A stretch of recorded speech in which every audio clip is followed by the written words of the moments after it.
তেওঁলোকৰ কনভোকেশ্যন হৈছিলে কনভোকেশ্যন ইমান ভাল লাগিছে কিয় কাৰণে ভাল লাগিছে তাত মই দেখিছোঁ যে PhD যোনখিনিয়ে পাইছে নহয় তাৰ মাজত অধিকাংশ কোনে পাইছে জানানে ছাত্ৰী আছিলে অল ফিমেল ষ্টুডেণ্টছ বেছিভাগে MPhil পোৱা গোটেই কেইগৰাকীয়ে ছাত্ৰী আছিলে খুব ভাল লাগিছে আৰু তোমালোকৰ মাজত আহি দক্ষিণ কামৰূপ এখন বিৰাটেই ভাল মহাবিদ্যালয় আৰু মোৰ আশা আছে যে তোমালোকবোৰেও খুব ভাল কৰিবা তোমালোকৰ শিক্ষক শিক্ষয়িত্ৰীসকল আমাৰ অধ্যক্ষ ছাৰ তেওঁলোকে ইমান তোমালোকৰ কাৰণে কৰে সেইকাৰণে তোমালোকেও ভালকৈ পঢ়া শুনা কৰি পেলাই যাতে ভাল ৰিজাল্ট কৰা আৰু কলেজখনৰ নাম ভাল কৰা সেইটোৱে মোৰ কামনা আছে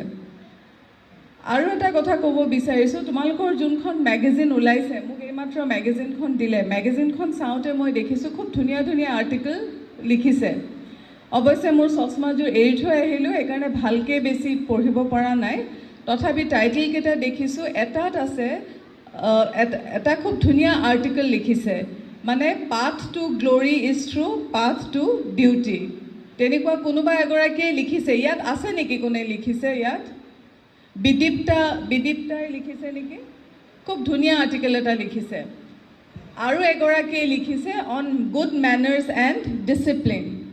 লাইফত যদি আমাৰ ডিচিপ্লিন নাথাকে ভাল ব্যৱহাৰ যদি আমি ফ'ল' নকৰোঁ ভালকৈ যদি আমাৰ শিক্ষক শিক্ষয়িত্ৰীসকল আমাতকৈ যোন ডাঙৰ তেওঁলোকক যদি আমি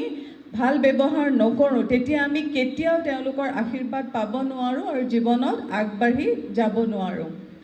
ঠিক তেনেদৰে ইটো আৰ্টিকেল যিটো লিখিছে path to glory is to path to duty তেনেকুৱা ধৰণৰ এটা মই পঢ়িলোঁ তাত কি কোৱা হৈছে জানানে যে আমি সকলোৱে নিজৰ যি নিৰ্দিষ্ট দায়িত্ব আছে সেই দায়িত্বখিনি ভালদৰে পালন কৰি যাব লাগে দায়িত্ব নিজৰ পালন কৰিলেহে আমি জীৱনত সফল হ'ব পাৰিম ইয়াত আজি উপস্থিত থকা তোমালোকৰ মাজত কাৰ ডাঙৰ হ'লে পলিটিচিয়ান হ'ব মন আছে কোৱাচোন এডমিনিষ্ট্ৰেটিভ ছাৰ্ভিচত জইন কৰিবলৈ কাৰ ইচ্ছা আছে অকল এখন হাতে উঠা দেখিছোঁ বাকী শিক্ষক শিক্ষয়িত্ৰী হ'বলৈ কাৰ ইচ্ছা আছে ভেৰি গুড আটাইতকৈ পৃথিৱীৰ নবলেষ্ট প্ৰফেশ্যন এইটোৱে হয় বিং আ টিচাৰ মই নিজেই নিজৰ চাকৰিৰ জীৱন আৰম্ভ কৰিছিলোঁ দৰং মহাবিদ্যালয় তেজপুৰত যে আছে দৰং মহাবিদ্যালয়ৰ লেকচাৰাৰ হিচাপে দিল্লী ইউনিভাৰ্চিটিৰ পৰা MA পাছ কৰি ইমিডিয়েটলি নেট ক্লিয়াৰ কৰি আহি পেলাই দৰং কলেজত মই সোমাইছিলোঁ আৰু মই ভাবোঁ যে টিচিঙতকৈ আটাইতকৈ নবেল প্ৰফেশ্যন কোনো হ'বই নোৱাৰে আৰু অফক'ৰ্ছ ডক্টৰ হোৱাৰ এইবিলাকেই হৈছে আৰু অবভিয়াছলি আজিকালি বহুত বেলেগ বেলেগ ধৰণৰ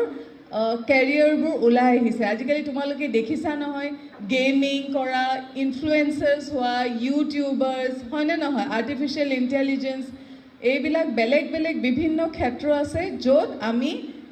আমি যদি ভালকৈ পঢ়া শুনা কৰি যাওঁ ডিচিপ্লিনৰ লাইফ এটা লিড কৰোঁ তেতিয়াহ'লে আমি নিশ্চয় এইবিলাক সকলো দিশতে সফল হ'ব পাৰিম